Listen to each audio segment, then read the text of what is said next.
আরজি করে যে প্রাক্তন অধ্যক্ষ সন্দীপ ঘোষ তার বাড়ি থেকে তার বিরুদ্ধে করা যে অভিযোগ সেই অভিযোগপত্রের অরিজিনাল কপি পাওয়া গিয়েছে। অত্যন্ত ইন্টারেস্টিং এবং এরকম বিস্ফোরক দাবি করা হচ্ছে সিবিআই এর তরফ থেকে।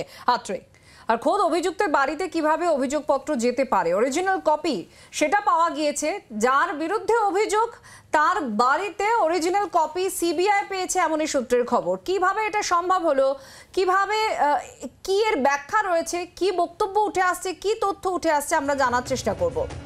একেবারে আমাদের প্রতিনিধি বিক্রম দাস আমাদের সঙ্গে রয়েছেন। আমরা সরাসরি চলে যাবো বিক্রমের কাছে। বিক্রম, এই সন্দীপ ঘোষ তার বিরুদ্ধে একাধিক অভিযোগ রয়েছে এবং তার বাড়ি থেকেই তার বিরুদ্ধে সমস্ত অভিযোগপত্রের অরিজিনাল কপি সেগুলো পাওয়া যাচ্ছে। অত্যন্ত বিস্ফোরক দাবি করা হচ্ছে সিবিআই তরফ থেকে।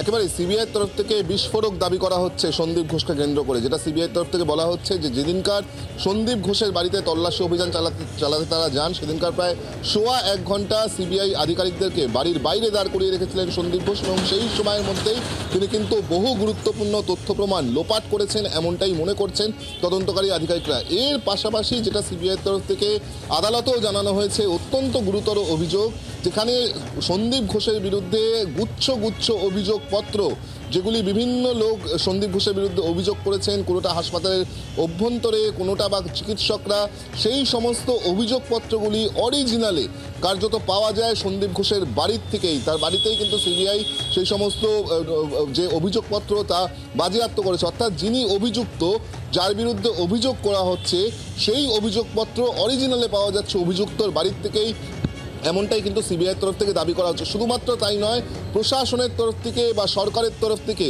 যে সমস্ত এনকোয়ারি করা হয়েছিল এই অভিযোগগুলোর ক্ষেত্রে, বেশ কিছু অভিযোগের ক্ষেত্রে, সেই সংক্রান্ত এনকোয়ারি রিপোর্ট এবং এনকোয়ারি সংক্রান্ত বেশ কিছু গুরুত্বপূর্ণ ডকুমেন্ট, যা সম্পূর্ণটাই অরিজিনালে, তাও কিন্তু পাওয়া যাচ্ছে এই অভিযুক্ত সন্দীপ ঘোষের বাড়ি থেকে। এখানেই সব থেকে বড় প্রশ্ন তুলছে সিবিআইয়ের আধিকারিকরা, যে যেখানে স্বাস্থ্য ভবনের কাছে কোনো অভিযোগ করা হয়েছে, স্বাস্থ্য দপ্তরের কাছে কোনো অভিযোগ করা হয়েছে, বা নির্দিষ্ট কোনো সরকারি এজেন্সি, সরকারি প্রতিষ্ঠানের কাছে কোনো অভিযোগ করা হয়েছে, সেই অভিযোগপত্র বা সেই সংক্রান্ত ডকুমেন্ট কিভাবে সন্দীপ ঘোষের বাড়িতে গিয়ে পৌঁছালো, কেন সন্দীপ ঘোষ এগুলি বাড়িতে রেখে দিয়েছিলেন, এই প্রশ্ন কিন্তু করা হচ্ছে সিবিআইয়ের তরফ থেকে। এবং সিবিআইয়ের তরফ থেকে আরও দাবি করা হচ্ছে, আরজি কর মেডিকেল কলেজ হাসপাতালের অভ্যন্তরীণ বেশ কিছু কনফিডেন্সিয়াল এবং ক্লাসিফাইড ডকুমেন্টস, সেগুলোও কিন্তু ইন অরিজিনাল সন্দীপ ঘোষের বাড়ির থেকেই বাজেয়াপ্ত করেছেন তারা, এমনটাই সিবিআই সূত্রের খবর।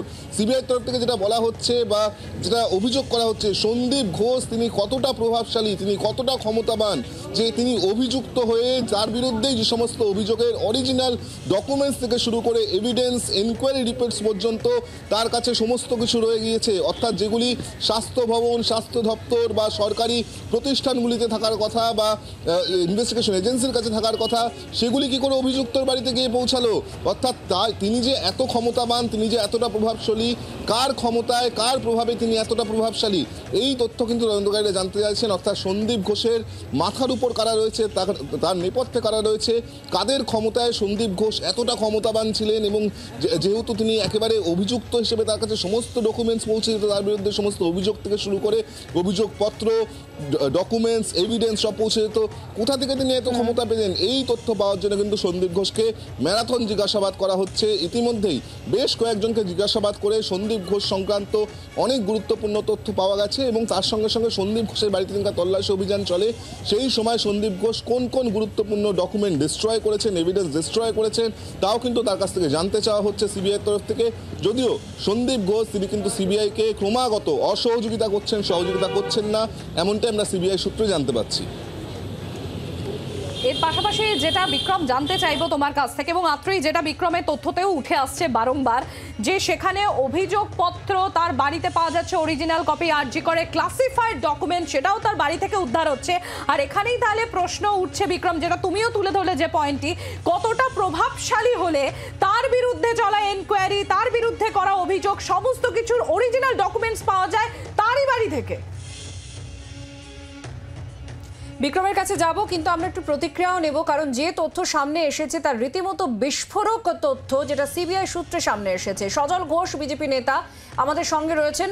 সজল দা, কি বলবেন? সন্দীপ ঘোষের বাড়ি থেকে তার বিরুদ্ধে যে সমস্ত অভিযোগ বা তদন্ত রিপোর্ট যা কিছু হয়েছে বিগত দিনগুলোতে, তার সমস্ত অরিজিনাল কপি তার বাড়িতেই সিবিআই পেয়েছে বলে দাবি করছে সিবিআই, এবং তদন্তে সহযোগিতা করছেন না বলেও অভিযোগ। একই সঙ্গে সিবিআই অনুমান করছে তারা যতক্ষণ সন্দীপ ঘোষের বাড়িতে সেদিন অপেক্ষা করেছিলেন তার মধ্যে অনেক কিছু তিনি ডিস্ট্রয় করেছেন। না, এই জন্যই ভাবছি যে কাল থেকে হঠাৎ এই তালা থানার ওসির বুকে ব্যথা করে এই হসপিটাল সেই হসপিটাল ঘুরে বেড়াচ্ছে কেন? আর কোন হসপিটালই তাকে ভর্তি নিচ্ছে না, বলছে তুম ফিট হ্যায়। এখান থেকেই বোঝা যায় যে একটা লোকের দুর্নীতির শিকড় কত গভীরে। আপনি অভিযোগ করছেন যার নামে, সেই অভিযুক্তর কাছেই আসল কপি যদি থাকে অভিযোগের, তার মানে বোঝা যায় যে মানুষগুলো অভিযোগ করেছে সেই অভিযোগগুলো মানে অভিযোগের কি দশা হয়েছে। এরপর যদি কেউ বলে যে দফা এক দাবি এক, মুখ্যমন্ত্রীর পদত্যাগ, তখন তৃণমূলীরা বলবে যে আমরা বিচার চাই না, চেয়ার চাইছি। কারণ এই মুখ্যমন্ত্রী থাকলে পরে এরকম সন্দীপ ঘোষরা পাড়াতেই থাকবে। একটা অভয়ার শাস্তি দিয়ে তো আপনার রাজ্যের হাল শুধরাবে না। যত এই ধরনের সন্দীপ ঘোষ আছে, সঞ্জয় রায় আছে, তাদের সবাইকে যতক্ষণ না শুলে চড়ানো যাচ্ছে ততক্ষণ এই ধরনের ঘটনা ঘটতেই থাকবে। এখন তো আমি ভাবছি যে ফাঁসিটা আসলে কার চাওয়া উচিত, কার বিরুদ্ধে চাওয়া উচিত, কার ফাঁসির দাবি করা উচিত। যারা ওকে এইভাবে মদত দিয়েছে তাদেরই বা কেন ফাঁসি হবে না? যারা এইভাবে দুর্নীতিকে মদত দিয়েছে, অপরাধকে মদত দিয়েছে, হ্যাঁ, হত্যাকারীকে পেছন থেকে সাপোর্ট দিয়েছে, তাহলে তাদেরও তো ফাঁসি হওয়া উচিত, রাজনৈতিক ভাবে হোক ব্যক্তিগত ভাবে হোক, যারা সাপোর্ট দিয়েছে। শুধু ওই ফাঁসি চাই করে দুটো চারটে লোককে হবে না, এর মদতদাতা, এর মেন্টার, এদেরও ফাঁসি হওয়া উচিত। ধন্যবাদ সজলদা। আমাদের প্রতিনিধি বিক্রম রয়েছে আমাদের সঙ্গে। বিক্রম, তখন যে বিষয়টি তোমার কাছে জিজ্ঞাসা করছিলাম। একেবারে এই প্রশ্নের উত্তরই কিন্তু সিবিআই আধিকারিকরা খুঁজছে, যে এত প্রভাবশালী কিভাবে সন্দীপ ঘোষ, যে তার বিরুদ্ধে অভিযোগ হচ্ছে, অভিযুক্ত তিনি, অভিযোগপত্র তার কাছেই, তার বাড়ির থেকেই পাওয়া যাচ্ছে, এবং সবথেকে বড় অরিজিনাল, কোনো কপি বা জেরক্স কপি, প্রিন্ট আউট এসব নয়, অরিজিনাল কপি, অরিজিনাল অভিযোগপত্র অভিযোগকারীদের, তা কিন্তু পাওয়া যাচ্ছে সন্দীপ ঘোষের বাড়ি থেকে। তাই নয়, শুধুমাত্র বলা হচ্ছে যে এনকোয়ারি রিপোর্ট সরকারের তরফ থেকে, প্রশাসনের তরফ থেকে, স্বাস্থ্য দপ্তরের তরফ থেকে করা এনকোয়ারি রিপোর্ট, এবং সেই এনকোয়ারি রিপোর্ট সংক্রান্ত নির্দিষ্ট ডকুমেন্টেড এভিডেন্স, তাও কিন্তু পাওয়া যাচ্ছে সন্দীপ ঘোষের বাড়ি থেকে। অর্থাৎ অভিযুক্তর বিরুদ্ধে তদন্ত করা হচ্ছে, অভিযুক্তর বাড়ির থেকেই সেই তদন্ত সংক্রান্ত রিপোর্ট থেকে শুরু করে তদন্ত সংক্রান্ত যে এভিডেন্স বা ডকুমেন্টস, তাও কিন্তু সন্দীপ ঘোষের বাড়ির থেকেই, অভিযুক্তর বাড়ির থেকেই পাওয়া যাচ্ছে। কিভাবে সেটা সম্ভব?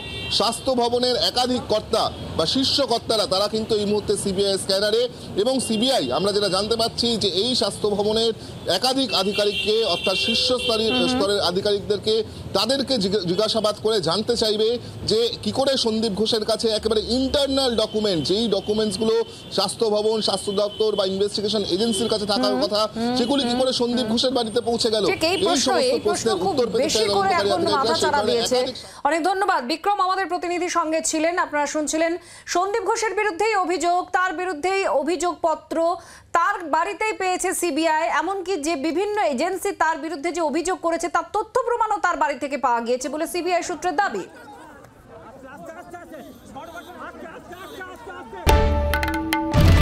বাংলার আওয়াজ, বাঙালির আবেগ, জি 24 ঘন্টা।